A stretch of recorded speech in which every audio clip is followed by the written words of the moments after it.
ஆண்டவர்கிட்ட வந்தால் பிசாசு ஓடும், பேய் ஓடும், அநேக அற்புதங்கள் நடக்கும். இப்படி அவர் பேசும்போது எனக்கு அதை பற்றி எதுவும் தெரியல. ஆனால் அவர் ஒரு வார்த்தை சொன்னார், பேய் ஓடும் பிசாசு ஓடும். நான் ஒரு இங்கிலீஷ் படம் நிறைய பார்ப்பேன், பேய் படம் அதில் குறிப்பாக அதிகமாக உட்காந்து பார்ப்பேன். அப்போ ஒரு பேய் ஓடும் பிசாசு ஓடணும் போது நான் அவர்கிட்ட கேட்டேன், ஏங்க எங்கே பேய் பிசாசெல்லாம் ஓடுது, நான் வந்து பார்க்கட்டா. சின்னதுலேருந்து எனக்கு ஒரு ஆசை, இந்த பேய் ஓட்டத்தெல்லாம் பார்ப்பேன். அந்த ஆசையில தான் நான் கேட்டேன் கண்டி, இயேசு கிட்ட வரணும், இயேசுவை ஏற்றுக்கணும், அவரை நம்பணுன்ற துளி எண்ணம் கூட எனக்கு கிடையாதுங்க. நல்லா சம்பாதிக்கிறேன், நல்லா குடிக்கிறேன், நல்ல வாழ்க்கை போயின்னு தான் இருக்குது. வியாதியோ பலவீனமோ பண பற்றாக்குறையோ ஒன்றும் கிடையாது. பேய் ஓட்டுறத வேடிக்கை பார்க்க வந்தவன் நான். நிற்கிறேன், பாஸ்டர் ஜெபம் பண்ணுறாரு, எல்லாம் மந்திரக்கட்டில் ஆடுறாங்க. அதை பார்க்கும்போது என்ன அறியாம நான் அழுகிறேன். ஏன் நம்ம இந்த கிறிஸ்டின் கோயிலில் வந்து அழுதுனுக்கிறோம்? நமக்கு இவருக்கு சம்மந்தமே இல்லையே. அழுதுட்டு சர்ச்சை விட்டு வெளியே போயிட்டு ஒரு வாரம் குடிக்காமல் இருக்கிறேன். நல்லா இருக்கு, கிளாஸு ஃபுல்லாக பணம் சேர்த்து நல்லா மூட்டை தூக்கி சம்பாதிக்கிறேன். ஆனால் இயேசுகிட்ட வரணும், குடியை ஒன்றுன்னு துளி எண்ணம் கூட எனக்கு கிடையாது. அப்படி நல்லா பணமும் சேருது, நல்லா இருக்குது. ஒரு கல்யாணத்துக்கு போகிறேன், நடந்ததை சொல்கிறேங்க. ஒரு கல்யாணத்துக்கு போய் மச்சான் தங்கச்சி கல்யாணம், அந்த கல்யாணத்துக்கு போகிறேன். என் மச்சான் அவன் ஃப்ரெண்டை விட்டு அனுப்புகிறான். அவர் நல்லா குடிப்பார், போய் அவருக்கு சருக்கு வாங்கி கொடுன்றான். இவன் நேரம் வந்து கேட்குறான், எங்க சருக்கு வாங்கி வச்சுக்கிறேன் வாங்க.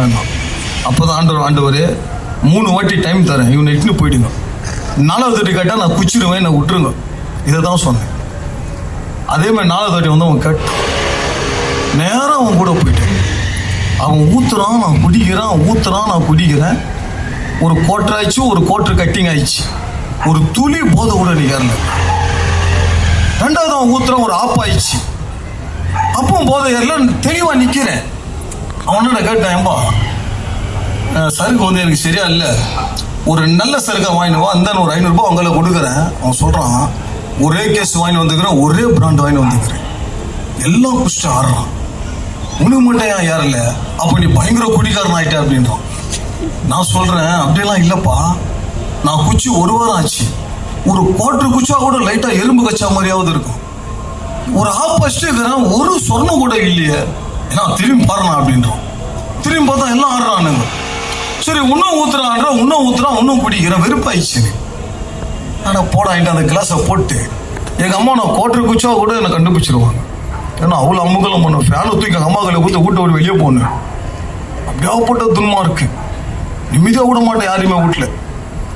எங்கள் அம்மா ஆட்டோவில் உட்காந்துக்கிறாங்க, நான் கிட்ட வரேன், என்னடா நாங்கள் என்னம்மா அண்ணன், சரி குடிக்கல போல உட்காராயிட்டாங்க. ஆனால் இங்கே நான் பயங்கரமாக ஆப்பூர் கட்டிங் ஆகி போச்சு. வாசனையும் தெரில, எனக்கும் போதையும் ஏறல. வீட்டுக்குள்ளே போகிறோம், ஏதோ ஒரு பயங்க. வீட்டுக்குள்ளே போகக்கூடாது, ஏதோ ஒரு பயம் தட்டுது. நேரம் எங்கள் தங்கச்சி வீட்டில் போய் 10 நைட்டெல்லாம் யோசிக்கிறேன். ஏதோ நடக்குது, ஏதோ ஒன்று ஆகுது, நம்மளுக்குள்ள என்ன நடக்குது ஒன்றும் புரியலையே. யோசிச்சு அந்த குடிக்கிற உணர்வு எனக்கு வரல. ஆராய ஆரம்பிச்சிட்டேன், யார் இந்த தெய்வம், யார் இவர், ஏன் நமக்கு இப்படியெல்லாம் நடக்குது? வசனம் சொல்லுது இல்லையா, குமாரன் உங்களை விடுதலை ஆக்கினால் மெய்யாகவே நீங்கள்